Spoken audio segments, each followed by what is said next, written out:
Écoutez-moi. Le monde tel que vous le connaissez touche à sa fin. Il n'y a plus d'espoir. NXO. Demagogue's not DEAD. Yet. We've infiltrated. They're watching. Demagogie.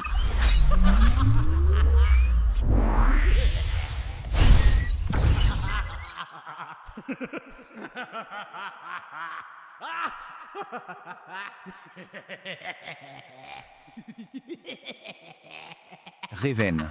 C'est un nom qui, pour certains, évoque tout de suite un scandale, une controverse. Mais qu'est-ce qui se cache vraiment derrière ce projet? C'est ce qu'on va décrypter ensemble. D'un côté, on entend parler d'un scandale médiatique, ici, en Belgique. De l'autre, on voit ce nom associé à des fraudes financières à l'échelle mondiale. L'image est, disons-le, très négative et la confusion, elle, est totale. Mais voilà. Et si derrière tout ce brouillard se trouvait en fait une innovation capable de s'attaquer à l'un des problèmes les plus chers et les plus complexes de la société belge, c'est tout le paradoxe qu'on va explorer. Allez, on plonge dans le vif du sujet. Pour vraiment comprendre Raven, il faut d'abord saisir le problème qu'il essaie de résoudre. C'est ce que les économistes appellent le piège à l'emploi. Près d'1 million de personnes. C'est un chiffre énorme. On parle là du nombre de citoyens en Belgique qui sont, en quelque sorte, coincés dans une inactivité contrainte. Et bien sûr, ça pèse très très lourdement sur la sécurité sociale. Et le coût de tout ça pour l'État, chaque année, accrochez-vous, jusqu'à 24 milliards d'euros. C'est une somme absolument colossale. Un vrai déséquilibre structurel pour le budget. Et voilà le cœur du paradoxe. Pour une personne qui reçoit des aides sociales, accepter un travail, même un petit salaire, peut lui faire perdre plus d'argent en aide, genre les allocations, les aides au logement, que ce qu'elle gagne. C'est un vrai casse-tête. Ce graphique illustre parfaitement le mécanisme. Dans certains cas, le taux d'imposition marginal, en fait, peut dépasser les 100%. Autrement dit, pour chaque euro qu'on gagne, on en perd plus d'un en aide. Le système, sans le vouloir, décourage complètement le retour à l'emploi. Bon, face à ce constat, Raven propose une vraie rupture. Une toute nouvelle infrastructure pensée pour neutraliser justement ces effets pervers.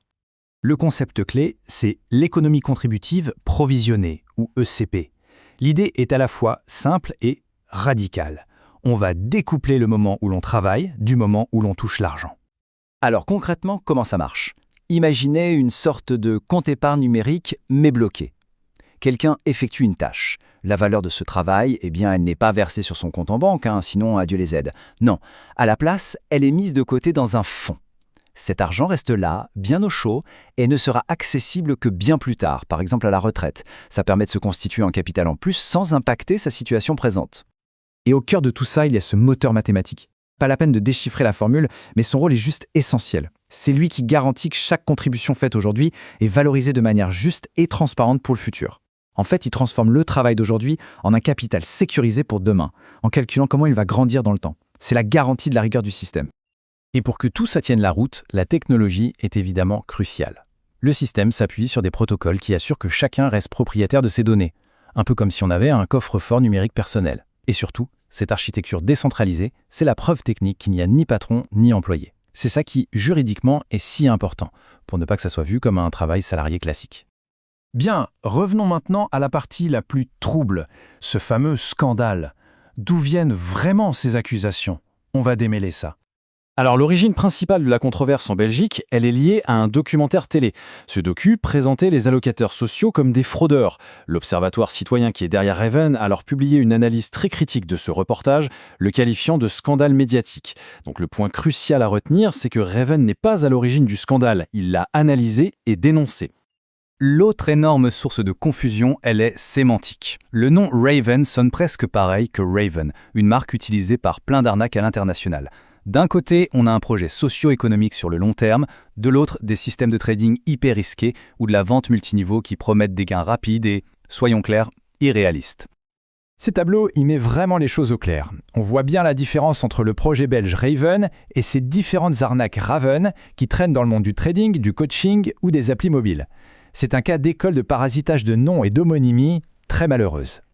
Ok, donc le projet est blanchi de ces accusations-là, mais est-ce qu'il est sans risque pour autant Loin de là. Voyons maintenant quels sont les vrais défis. Il y a 2 épées de Damoclès qui pèsent sur Raven. La première, c'est le risque que la Sécu requalifie les contributeurs en salariés déguisés. Ça détruirait tout le modèle. La deuxième, c'est l'absence d'une décision claire du fisc, ce qu'on appelle un ruling, qui garantirait que l'argent mis de côté n'est pas taxé tout de suite. Sans ces 2 feux verts, le projet ne peut tout simplement pas décoller. Et pour convaincre les autorités, Raven mise sur du concret. Un projet pilote, qui s'appelle ARC, est en cours dans le secteur de la santé mentale. L'objectif, c'est de prouver sur le terrain que le modèle fonctionne, qu'il crée de la valeur, notamment en valorisant l'expertise des patients eux-mêmes, sans mettre en péril leur statut social. Alors, au final, Raven, est-ce un plan d'avenir pour repenser notre protection sociale à l'ère du numérique, ou est-ce que c'est une idée brillante, mais juste trop complexe qui va finir par se fracasser contre les murs de la législation? Eh bien, la réponse, elle dépendra de sa capacité à surmonter ces obstacles juridiques et à prouver son immense potentiel. La question reste ouverte.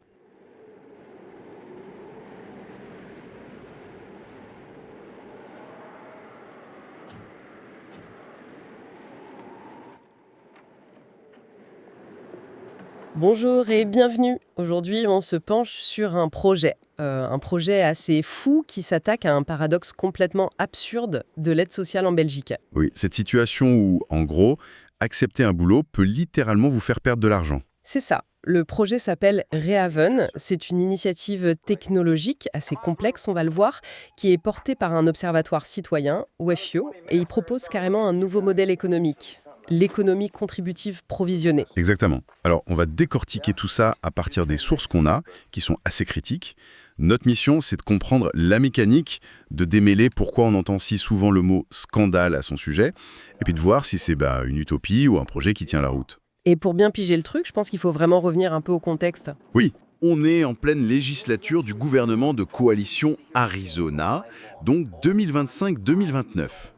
Et ce gouvernement, il a des objectifs énormes. Ah oui. Faire grimper le taux d'emploi à 80% et en même temps trouver 18 milliards d'euros d'économies. C'est un sacré grand écart. Clairement. Et c'est pile dans cette tension que Rehaven arrive en prétendant avoir la solution à ce problème de fond qu'on appelle le piège institutionnel. Ou le piège à l'emploi, oui. Le nom est très parlant, mais concrètement, comment ça marche? Ça semble aller contre toute logique. Mais c'est ça le problème. La logique administrative se heurte complètement à la réalité du terrain.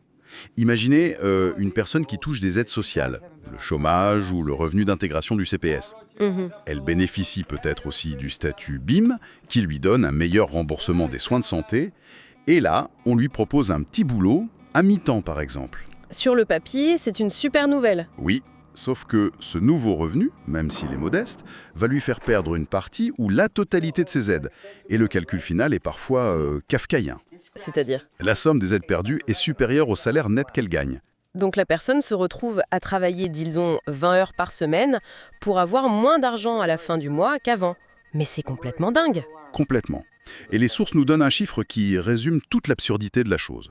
C'est ce qu'on appelle le taux marginal effectif d'imposition. Ok, un terme un peu technique, mais ça veut dire quoi? Ça veut dire que dans certains cas, pour une personne précaire qui reprend un travail, ce taux peut dépasser les 100%. Attends, plus de 100%?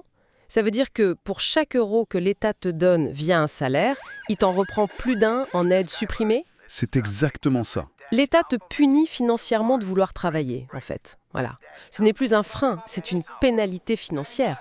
C'est la situation absurde où un conseiller à l'emploi va pousser quelqu'un à accepter un job et la voisine qui est passée par là lui dira « Surtout pas, malheureux, tu vas y perdre ». C'est un savoir populaire contre la machine administrative. C'est ça. Et on pourrait croire que ça ne concerne que quelques cas isolés, des bugs du système. Mais j'ai l'impression que les chiffres sont bien plus gros. Beaucoup plus gros, oui. C'est là qu'on passe de l'anecdote au vrai problème de société. Les sources sont très claires. La population qui serait prise dans cette inactivité contrainte est estimée à près de 978 000 personnes. En Belgique, hein, c'est énorme. C'est énorme. Et le coût pour la collectivité est tout aussi vertigineux, qu'on parle d'une fourchette entre 21 et 24 milliards d'euros par an. 21 à 24 milliards.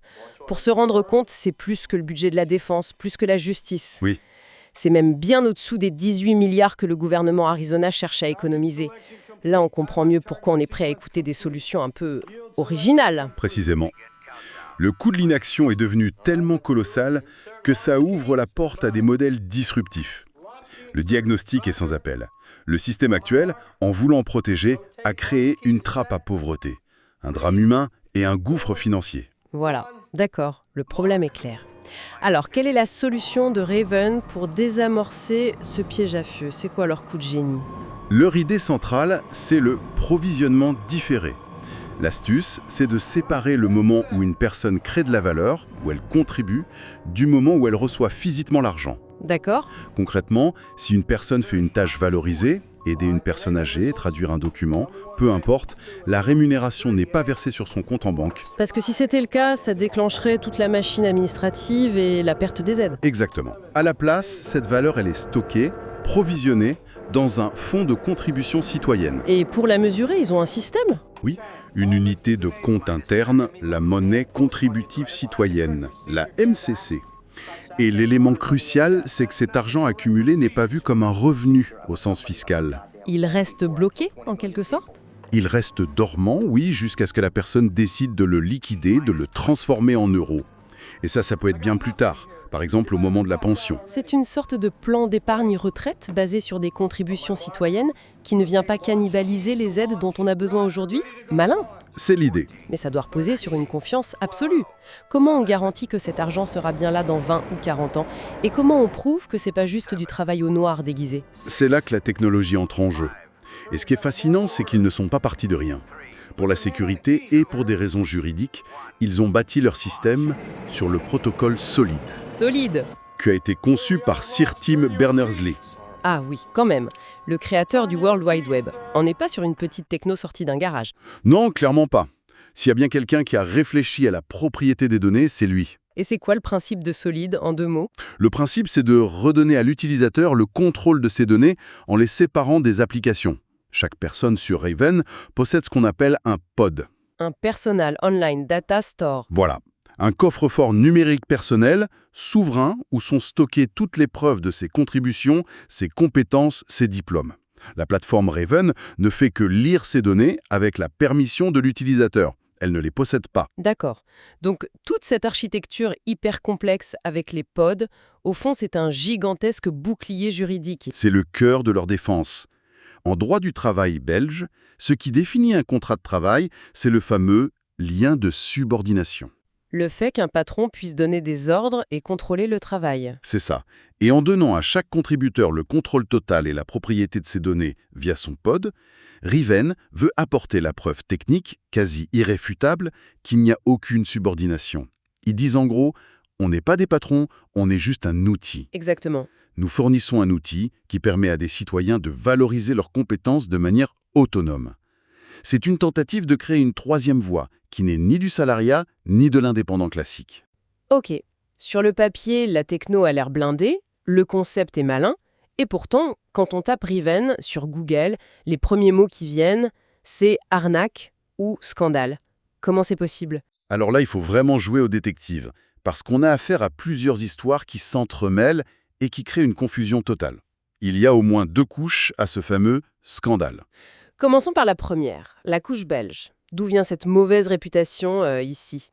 L'origine, d'après les sources de l'Observatoire WEFIE, c'est une controverse médiatique très précise. Ça remonte à un documentaire sur RTL TVI en novembre 2025. Ah oui? Présenté par Christophe Deborsu, intitulé « Tous fraudeurs ». Le reportage a été perçu par beaucoup comme une charge à sens unique contre les allocataires sociaux, les dépeignant comme des profiteurs. Et le lien avec Raven dans tout ça? Le lien, c'est que Raven se positionne comme l'antithèse de cette vision. Leur analyse, c'est que le reportage a été un scandale médiatique parce qu'il a complètement omis d'expliquer le piège à l'emploi. Il a montré des gens qui préféraient ne pas travailler sans jamais expliquer pourquoi. Voilà, sans jamais expliquer pourquoi le travail pouvait être une mauvaise opération financière pour eux. Le docu a d'ailleurs eu plus de 400 plaintes au CSA. Donc, pour Raven, le scandale, ce n'est pas eux, c'est ce traitement médiatique. C'est ça. Eux se voient comme la solution aux failles du système que le reportage n'a pas voulu voir. D'accord. Donc la première association au mot scandale, c'est en fait une posture de dénonciation de leur part. Mais ça n'explique pas tout, j'imagine. Non, loin de là. L'autre source de confusion, bien plus large, c'est une simple question d'homonymie. Le nom Raven, écrit avec un A... Et pas Riven avec un E? Exactement. Ce nom est utilisé par une multitude d'entreprises dans le monde, et beaucoup sont des véritables arnaques. Et dans l'esprit du public, l'amalgame est dévastateur. Il faut qu'on clarifie. C'est quoi ces autres Raven? Les sources donnent des exemples. Oui, et la liste est édifiante. On a d'abord Raven Signals, ou Raven Pro, une plateforme de trading de crypto. Ah, Les forums sont pleins de gens qui ont tout perdu. Ensuite, il y a une coach de vie américaine, Shoshana Raven, dont les méthodes sont assimilées à du marketing multiniveau, du MLM. le genre de truc qui finit souvent mal. Très souvent, oui. On trouve aussi Raven Marketing, une filiale de Crédit Co, décrite dans des enquêtes comme un schéma pyramidal, pur et dur. Ok. Et pour finir, il y a même une appli mobile, Cash Raven, qui est suspectée de vendre les données de ses utilisateurs et d'utiliser leur téléphone pour miner de la crypto à leur insu. Ah oui, la liste est impressionnante. Arnaque crypto, coaching sectaire, schéma pyramidal. On est à des années-lumière du projet social de Raven. Le contraste est total. Tous ces Raven frauduleux promettent de l'argent facile, rapide, spéculatif. Raven, au contraire, est dans une logique de long terme, de contribution sociale réelle. Mais le mal est fait. Un nom trop proche d'arnaqueur connu, ça suffit à empoisonner une réputation. Malheureusement, oui. Bon, donc, le projet n'a rien d'un schéma pyramidal, mais ça ne veut pas dire qu'il est sans danger. Et ce qui est intéressant, c'est que les sources de Raven sont très transparentes là-dessus. Elles pointent elles-mêmes 2 menaces existentielles dans leur radar de viabilité. Oui, et c'est ce qui rend leur démarche crédible, je trouve. Ils ne cachent pas les 2 épées de Damoclès qui pèsent sur leur tête. Et la première, la plus grande, C'est la qualification par l'ONSS, l'Office national de sécurité sociale. On en revient à cette fameuse question du lien de subordination. Le risque donc, c'est que l'État, via l'ONSS, regarde leur système et dise « Votre technologie est bien jolie, mais en réalité, ce sont des salariés déguisés. Et vous nous devez des cotisations sociales. » c'est ça. C'est exactement ça. Si un juge devait décider ça, le modèle s'effondrerait instantanément. Raven serait condamné à payer des rappels de cotisations rétroactifs pour tout le monde, plus des amendes colossales. Ce serait la fin du projet. La fin, oui. Leur défense basée sur les potes solides est très innovante techniquement, mais elle n'a jamais été testée devant un tribunal. C'est un énorme pari juridique. Un pari juridique? D'accord. Et l'ONSS n'est pas le seul à les attendre au tournant, j'imagine. Le fisc doit avoir son mot à dire sur tout cet argent mis de côté. C'est le deuxième risque critique. Ils appellent ça l'impératif du ruling fiscal. Pour que le système de provisionnement fonctionne, il faut absolument que le fisc belge donne son accord formel. Un ruling? Une décision anticipée? Voilà, un papier qui confirme noir sur blanc que l'argent accumulé ne sera pas taxé l'année de la contribution, mais bien plus tard, au moment de la liquidation. Et s'ils n'en l'ont pas, qu'est-ce qui arrive aux contributeurs? Je contribue pendant des mois, je pense me construire une épargne, et puis bam, je reçois une énorme note d'impôt. C'est le scénario catastrophe. Le système, conçu pour protéger les gens du piège à l'emploi, se retournerait contre eux en les plongeant dans un piège fiscal. Sans ce ruling, le projet est mort-né. L'État pourrait le voir comme un vaste système d'évasion fiscale. C'est une condition de survie non négociable, en fait. Totalement. Ça reste un peu théorique. Pour rendre ça plus concret, les sources parlent d'un projet pilote, le projet ARC. De quoi il s'agit? ARC pour Agence de renseignement citoyen. C'est un cas d'école parfait de l'économie contributive. L'objectif, avec un budget de 24 000 €, est de valoriser l'expertise de patients en santé mentale. Valoriser leur expertise, c'est-à-dire? On parle de leur savoir expérientiel, la connaissance intime, unique qu'ils ont de leur pathologie, des traitements, des failles du système de soins. Une expertise qui n'est pas du tout reconnue aujourd'hui. Exactement. Le projet ARC leur permet de transformer cette expertise en contribution rémunérée via Raven, sans qu'ils perdent leurs indemnités de mutuelle, ce qui serait impossible aujourd'hui. Et comment ça marche concrètement? Les contributeurs collectent des données publiques, ils font du git scrapping, comme on dit en informatique, et ils croisent ça avec des témoignages anonymisés. Le but est de produire des rapports d'analyse comme une agence de renseignement, mais sur l'efficacité réelle des services de santé. Ça crée un canal d'information direct entre les usagers et les décideurs. Basé sur de la donnée vérifiable. On voit bien ici comment transformer une compétence non reconnue en valeur tangible. D'accord, c'est beaucoup plus clair. Donc, si je résume, on a Raven, une réponse technologique hyper sophistiquée à un vrai problème de société qui coûte une fortune. Oui, Les histoires de scandale semblent être un mélange de controverses médiatiques et de confusions malheureuses avec des arnaques aux noms similaires. c'est ça. Le projet en lui-même n'est pas une arnaque, mais il est entouré d'un halo de suspicion qui n'est pas entièrement de son fait. Mais Et c'est un mais détail, sa survie est suspendue à 2 fils très fragiles. Obtenir le feu vert du droit du travail, via l'ONSS, pour ne pas être vu comme un employeur déguisé. Mhm. Et obtenir le feu vert du droit fiscal pour que son système d'épargne ne se transforme pas en cauchemar pour ses utilisateurs. Et si on prend un peu de recul, l'enjeu est gigantesque. Si Raven réussit à passer ces 2 obstacles, le projet change complètement de statut. D'initiative marginale et scandaleuse, il pourrait devenir un outil stratégique pour la réforme de l'État-providence. En transformant une partie des 21 milliards de coûts de l'inactivité en contributions valorisées. Voilà, il deviendrait un partenaire de l'État. C'est tout le pari, hein. Passer d'une économie de transfert, où on verse des allocations, à une économie de contribution. C'est un vrai changement de paradigme. Mais ça soulève aussi des questions vertigineuses sur l'avenir du travail. Oui, et pour finir, il y a une réflexion intéressante dans les sources. Elle compare les compétences nécessaires pour utiliser Raven au monde de la tech. Mais elle rappelle ainsi que ce monde peut être brutal, en citant l'exemple des grèves chez Raven Software, le studio de jeux vidéo. D'accord. Et ça nous amène à une question finale. En donnant aux gens la propriété de leurs données, est-ce que des systèmes comme Raven peuvent vraiment inventer une forme de travail plus juste, plus autonome, ou est-ce qu'ils risquent, sans le vouloir, de créer une nouvelle forme de précarité numérique où chacun devient un micro-entrepreneur en compétition permanente, mais cette fois sans aucune protection collective, sans la sécurité d'un contrat de travail traditionnel? C'est peut-être ça le vrai débat que ce projet nous oblige à avoir.